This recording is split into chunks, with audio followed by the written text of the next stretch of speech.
You walk into the West family home. As soon as you enter, you are hit with the stench of death. When you look at them from a distance, you can't see any visible wounds, or even any missing limbs. There was not any sign of a struggle, leaving you confused as to what actually occurred. But on closer examination, you find bite marks on the neck, and the bodies are almost completely drained of blood. But what could have done this? A strange animal that was interrupted in its feast? Or a vampire? Something you never believed could be real. Hello and welcome to Anatomy of Fiction. Today we are going to discuss the so-called vampires of Fallout 3. To begin, we are going to start in Arifu, which is where we find our first victims of the vampires' attacks, the Wests. On examination, you find them obviously drained of blood and with deep bite marks. But was this a calculated attack done by the vampire cult known as the Family? Surprisingly, no. Instead, this would actually be a case of familial betrayal by their own son, Ian West. The vampire cult, the Family, kind of crashed the party, this being a case of right place, wrong time, since they were recruiting others with the urge. But who are the Family? The Family are a group of people with similar values who live together in a small underground commune in Meresti Metro Station. This little commune are not a family in the normal sense. They consider themselves family by blood, the desire and consumption of blood, that is. Kind of like saying the blood of the Covenant is stronger than the water of the womb. Yeah, well, the bonds between the members of the Family is the Covenant in this sense. These people are recruited into the Family by the leader Vance, who also experiences the desire for blood. But are they actually vampires? Well, that depends on what you consider a vampire. If in the sense of they drink blood, then yes. But if you were expecting them to be turned or cursed in the sense of Dracula, or, to be able to turn into some bats and fly away, then no. These people have cannibalistic desires and tendencies, but are trained by Vance to only undertake a strictly vampiristic lifestyle, and to only drink what they need rather than going on murderous rampages and eating flesh. Within the Family, they teach the members to control their hunger, eliminate their shame, their fear, and their inhibitions. The Family justifies the behaviors of its members through the idea of this being their way of surviving, as they only kill what they are able to consume. To become a member of the Family, potential members must think on whether they are a good fit for the Family and whether they can obey the rules of the Family, as they must be able to control their own urges. As with this, they must be willing to only drink blood and not eat human flesh, as this is what their leader Vance believes sets them apart from other cannibals throughout the wasteland. The Family solely drink blood. You won't hear them cracking open a bottle of ice-cold Nuka-Cola or see them eating a can of pork and beans anytime soon. Speaking of Vance, who are the important members of the Family? Vance is the main important member of the Family. This is due to him being the leader of the commune, or cult. He recruits others with cannibalistic urges and convinces them to change their ways, getting them to only consume blood rather than flesh and to adopt the ways of the vampire that come from the old myths and folklore. There are various other members of the Family. Robert, who you meet when trying to enter the compound. He became aligned with the Family when it was just Vance. They actually met and survived an attack by slavers due to Robert's skills. After this, he and Vance became friends. This is also when Robert would be inspired by the Family's initial rehabilitation attempts for recovering cannibals. Being the guard, he is rather removed from the daily life of the cult, meaning he does not have to do the various activities like participate in the meetings, which he finds the yelling of the rules during this rather stupid. The Family are not as strong or as close as one might think, considering the cult-like nature and beliefs of the group. One of the members present in the compound does not actually believe in the vampiric teachings of Vance and the rules of the cult. However, he mostly follows along to keep the peace and to keep his place. This member would be Carl. Carl is the shopkeeper found in the metro station. Here he jokes about, cannibalism with his comment, well, I haven't had a customer in a while. The last one was a bit chewy. You know what I mean. Hinting that he isn't all that keen on the laws and is potentially breaking them when no one is watching. Although members of the Capital Wasteland see the Family as animals, monsters, villains, or even criminals due to their actions, the Family has a strict set of laws they abide by. More specifically, they have a set of 5 rules they must follow to be part of the Family. These are: Law 1. Feast not on the flesh. Consume only the blood. This is our strength. We do not eat the flesh of those we kill for food. We only drink of their blood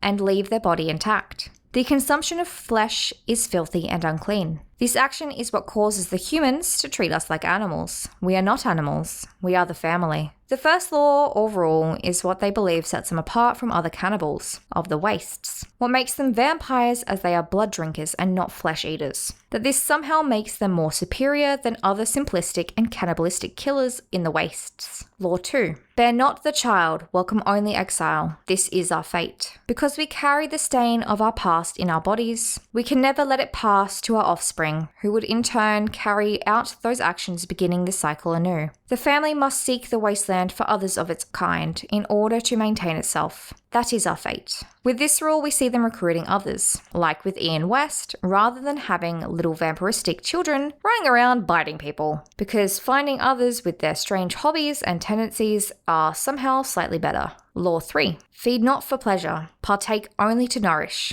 This is our dignity. We only kill humans when we are hungry or when we must defend ourselves. We never hunt for sport or pleasure. We do not prey on children, for they are not yet tainted by society's views of us. The family will not tolerate murder, as it seems the family almost don't consider themselves human. However, they do not see themselves as animals or as monsters, like the rest of the wastelands perceive them to be. They are also against murder, which is a bit ironic considering they kill and drink people's blood. In my book, that kinda counts as murder. Law 4. Seek not the sun's light, embrace only shadows. This is our refuge. Because we are creatures of the night, we must not set foot in the daylight. We move silently across the ground, only under the watchful eye of the moon above. At the rising of the sun, we must seek the embrace of the shadows and never gaze at its brilliance. The family seeks the dark as its refuge. Now this, like the drinking of blood, is some vampiric behaviors. Are they actually unable to go out into the sun due to it burning or them lighting up like a disco ball? No, they reject it on principle. The fear or inability to stand sunlight actually does have a basis when it comes to vampirism. As with some cases of people who were accused, and also many depictions of vampires, it was actually based off of porphyria.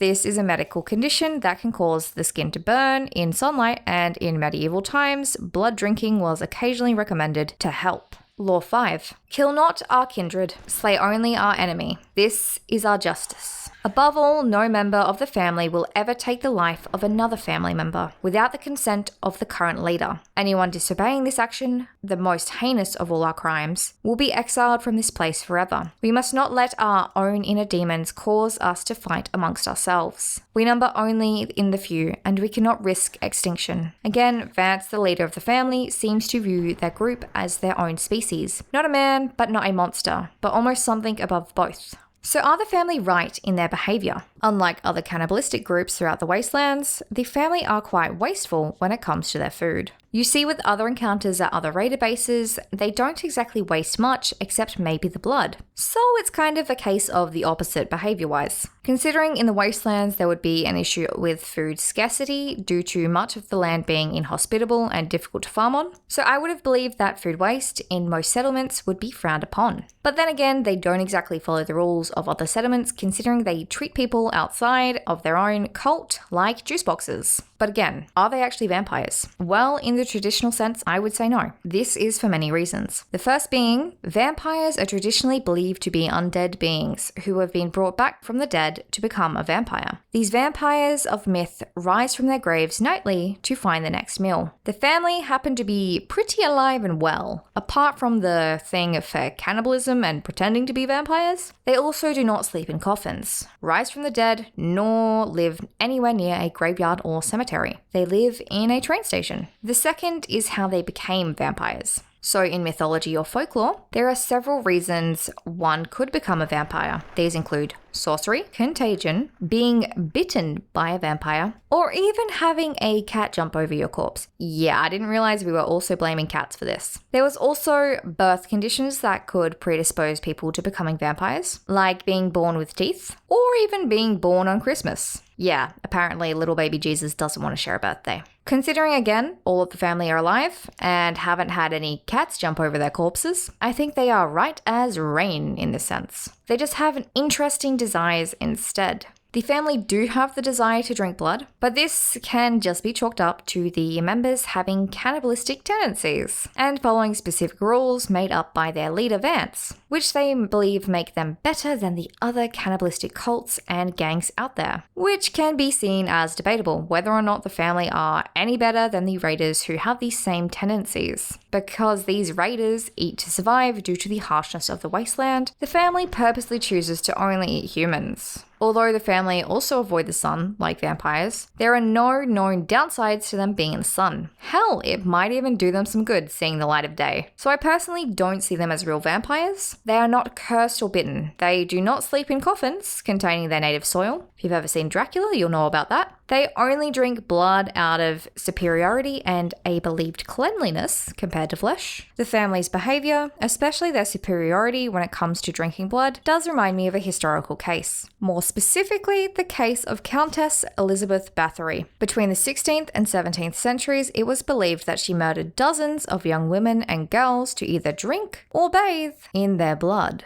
This was in the hope that it would preserve her own vitality and beauty. Considering that she is dead, I don't believe it worked. They also avoid the sun, not out of fear, but out of forced obligation. Their leader even knows that they are not true vampires. They are missing many of the abilities and obligations that vampires in folklore have. The claimed powers they do have from drinking blood is something that is teachable to anyone willing to learn, so it is not a genetic adaptation or advantage like the family claims it to be. Because of this, they are not vampires. In fact, they are no better than any other cannibal in the wasteland. Now that you know about the family, let me know in the comments, would you join them? If you enjoyed this video about the so-called vampires of the wasteland, then you should enjoy this one. It is about the crime families of Fallout 2. So another group of not so normal families.